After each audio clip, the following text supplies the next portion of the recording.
میری شرارتیں قسط نمبر 1 کے ساتھ میں آپ کے سامنے حاضر ہوں۔ امید کرتا ہوں آپ سب کو یہ قسط بہت پسند آئے گی۔ اگلا قسط دیکھنے کے لیے ہمارے اس چینل کو سبسکرائب کریں اور ساتھ میں دیے گئے بیل آئیکن کو آل پہ کریں۔ تو چلیے شروع کرتے ہیں بنا کسی ٹائم ویسٹ کیے۔ اٹھ جاؤ رائم کے بچے، ورنہ میں نے کان کے نیچے ایک لگانی ہے۔ اٹھ جاؤ، اللہ کا واسطہ ہے تمہیں، مجھے یونیورسٹی کے لیے لیٹ ہو رہا ہے۔ وہ اس کے اوپر سے کمبل کھینچتے بولی، لیکن سامنے بھی کوئی ڈیڈ ہڈی تھی۔ مجال ہے کہ کسی بات کا اثر ہوا ہو اس پر۔ اب تم بچنا مجھ سے۔ وہ اس پر کمبل پھینکتے سیدھا واش روم گئی اور بالٹی بھر کر پانی لائی اور سارے کا سارا اس پر ڈال دیا۔ وہ جو خواب میں اپنی شہزادی سے ملاقات کر رہا تھا، ہڑبڑا کر اٹھ بیٹھا، لیکن جب نظر اپنی جڑواں پر گئی تو کمبل پھینکتے جارحانہ انداز میں اس کی طرف بڑھا، لیکن افسوس فرش پر گرے پانی پر پیر رکھتے ہی دھڑام سے نیچے جا گرا۔ اوے ماں میری کمر! مر گیا، لٹ گیا، برباد ہو گیا میں تو۔ ہائے، ابھی تو میری شادی بھی نہیں ہوئی، اللہ جی مجھے معذور نہ کرنا۔ فرش پر گرتے ہی اس کی دعائیں شروع ہو گئی تھیں، جبکہ علیزے اسے گھورنے میں مصروف تھی، جس کے ڈرامے ہی ختم نہیں ہو رہے تھے۔ رائم، ڈرامے بند کرو یار، مجھے یونی کے لیے لیٹ ہو رہا ہے۔ خود نہیں جا رہے تو مجھے تو چھوڑ آؤ، وہ روحان سی ہوتے ہوئے بولی۔ تم کیسی بہن ہو؟ علیزے بھائی تمہارا یہاں گرا ہوا ہے، اسے چوٹ لگی ہے، بجائے اس کے کہ تم مجھے یہاں سے اٹھاؤ، میری خیریت جانو، الٹا تمہیں یونی جانے کی پڑی ہے۔ رائم، اگر اگلے 5 منٹ میں تم نہ اٹھے تو میں سالار بھائی کو بلا لوں گی، پھر دیکھنا تمہارا کیا ہوتا ہے۔ جانتی تھی یہ دھمکی ضرور کام کرے گی، اور ایسا ہی ہوا۔ وہ جلدی سے اٹھتا اسے گھورتے ہوئے واش روم چلا گیا۔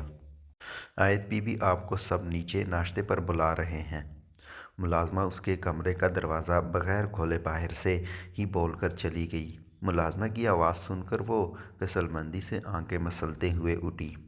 لمبے کالے بال جو آبشار کی طرح اس کے کمر پر پھیل گئے تھے، کالی بڑی بڑی آنکھیں، گلابی ہونٹ اور دائیں جانب گال میں پڑتا ڈمپل اسے بہت خوبصورت بناتا تھا۔ بہت شرارتی اور نٹکھٹ سی لڑکی جو سب کے ہر دل عزیز تھی، لیکن ایک شخص کے لیے اس کی جینے کی وجہ تھی۔ بس اسی لیے اس شخص نے 10 سال کی عمر میں ہی اس کو اپنے نام محفوظ کر لیا تھا، اس سے نکاح کر کے۔ وہ بم شکل آنکھیں کھولتی گرتی بڑھتی واش روم میں گھس گئی۔ آدھے گھنٹے بعد وہ شاور کر کے باہر آئی۔ ہلکے گلابی رنگ کے شلوار قمیض اور کالے رنگ کے دوپٹے میں وہ بہت خوبصورت لگ رہی تھی۔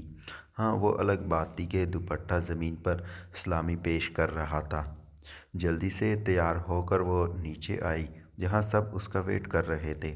رائم کو دیکھ کر اس کو بہت ہنسی آئی، جو ابھی تک نیند میں جھول رہا تھا۔ السلام علیکم، وہ کرسی کھینچ کر بیٹھتے بولی اور ایک نظر سامنے والی چیئر پر ڈالی، جہاں وہ سنجیدگی سے ناشتہ کرنے میں مصروف تھا۔ یہ تھی شاہ فیملی، جہاں 3 بھائی ایک ساتھ رہتے تھے۔ بڑے بھائی سراج شاہ، جن کی شادی رابعہ بیگم سے ہوئی تھی، ان کے 3 بچے تھے۔ سب سے بڑا بیٹا سالار شاہ، جو اپنے بابا اور چاچو کے ساتھ بزنس دیکھ رہا تھا۔ اس سے چھوٹے 2 جڑواں بچے تھے، رحیم شاہ اور بیٹی علیزے شاہ۔ دوسرے نمبر پر تھے معراج شاہ، جن کی شادی ثمینہ بیگم سے ہوئی تھی، ان کے بھی 3 بچے تھے۔ بڑا بیٹا عقیل شاہ، جو سالار کا ہی ہم عمر تھا، اور وہ بھی بزنس دیکھ رہا تھا۔ سالار اور وہ جگری دوست تھے، ایک دوسرے پر جان تک قربان کر سکتے تھے۔ اس سے چھوٹا ابراہیم شاہ اور اس سے چھوٹی بیٹی آیت شاہ۔ ابراہیم علیزے اور رحیم سے بڑا تھا۔ ابراہیم کو پڑھنے کا شوق تھا، اس لیے وہ رحیم اور علیزے کی یونی میں پروفیسر تھا، اور آیت ابھی کالج اسٹوڈنٹ تھی۔ تیسرے نمبر پر تھے بختیار شاہ، جن کی شادی بریدہ بیگم سے ہوئی تھی، جن کے 2 جڑواں بیٹے تھے 10-10 سال کے، دائم شاہ اور سائم شاہ۔ جن میں گھر والوں کی جان بستی تھی، جبکہ عقیل اور سالار تو ان دونوں کو اپنے بیٹوں کی طرح سمجھتے تھے اور پیار کرتے تھے۔ سالار کا نکاح اس کی 10 سال کی عمر میں ہی آیت سے کروا دیا گیا تھا، کیونکہ سالار کو بالکل گوارا نہیں تھا کہ وہ کسی اور سے بات کرے یا کھیلے۔ اس لیے بچپن سے ہی وہ اس کے لیے بہت پوزیسیو تھا اور اس کی طبیعت سے سب اچھی طرح واقف تھے۔ ناشتے کے بعد رحیم علیزے کو لیے یونی کے لیے نکل گیا، جبکہ ابراہیم کو دیر سے جانا تھا، جبکہ آیت کو کالج لے جانے اور واپس لانے کی ڈیوٹی سالار کی تھی، یا یوں کہیں کہ کسی اور کو اجازت نہ تھی اسے کہیں لے جانے اور لے آنے کی۔ اس لیے وہ بھی ناشتہ مکمل کرتے دائم اور سائم کو پیار کرتا وہ ماں کی طرف آیا، ان کو ماتھے پر پیار کرتا وہ آیت کو اشارہ کرتے باہر نکل گیا۔ آیت بھی سب کو پیار کرتی بیگ لیتی باہر بھاگی، کیونکہ اسے انتظار کرنا بالکل پسند نہیں تھا۔ رحیم کے بچے اگر یونی آ ہی گئے ہو تو اندر بھی مر لو، کوئی قیامت نہیں آ جانی تمہارے اندر آنے سے، وہ کمر پر ہاتھ رکھتے بولی۔ اور بار بار مجھے رحیم کا بچہ نہ کہا کرو، ابھی تو میں نے لڑکیاں پسانی ہیں، ان سے ڈیٹ ویٹ کرنی ہے، پھر جا کر کسی ایک آدھی سے پیار شیار ہوگا، پھر پرپوز کروں گا اور پھر جا کر شادی کروں گا اور شادی کے 2-3 سال بعد بچے پیدا کروں گا میں، اس لیے میرے سامنے بچوں کا نام نہ لیا کرو۔ وہ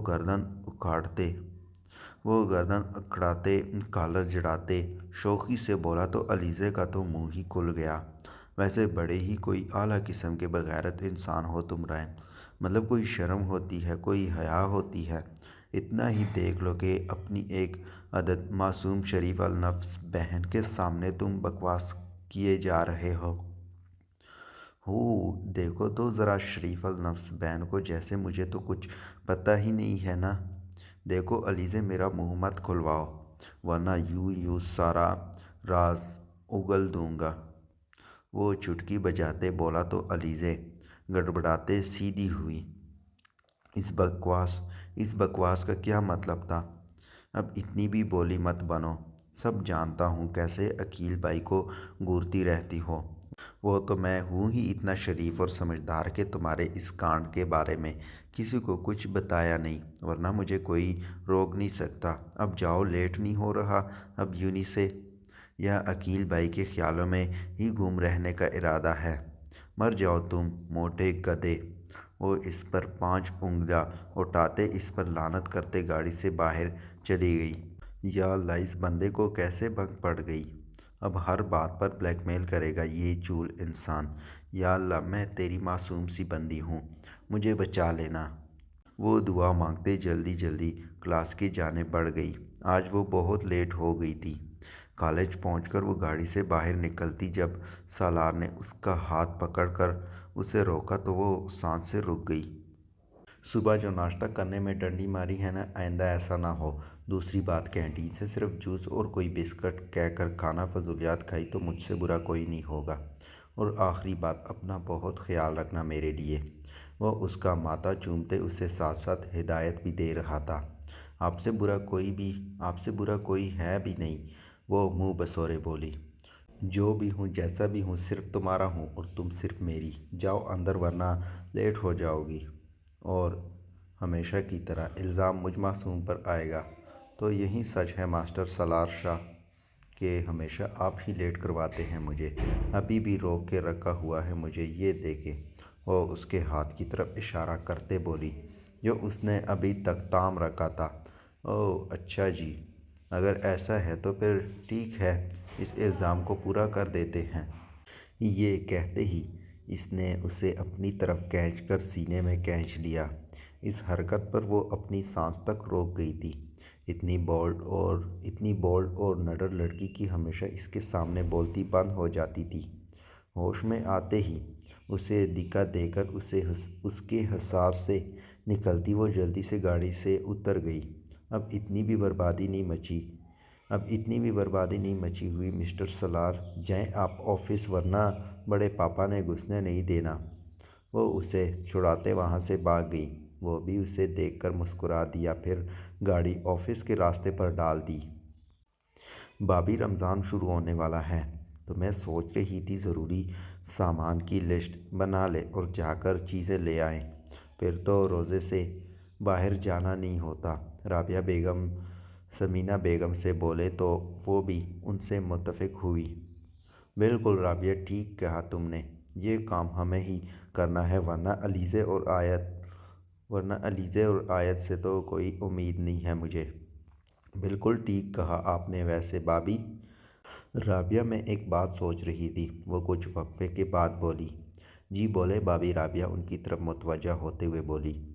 میں سوچ رہی تھی کہ اس عید پر ہم سالار اور آیت کی شادی کر دیتے ہیں۔ ماشاءاللہ سے سالار اب آفس بھی سنبھال رہا ہے اور آیت کا کالج بھی تب تک ختم ہو جائے گا۔ کیا خیال ہے؟ ارے بھابھی، یہ تو بہت اچھی بات ہے۔ آپ نے بھائی صاحب سے بات کی ہے اس بارے میں؟ وہ کیا کہتے ہیں؟ رابعہ کی تو دلی مراد بر آئی تھی۔ نہیں، ابھی تو بات نہیں کی، لیکن کروں گی رات میں۔ لیکن فی الحال اس بات کا ذکر بچوں سے مت کرنا۔ آپ بے فکر رہیں، ایسا کچھ نہیں ہوگا۔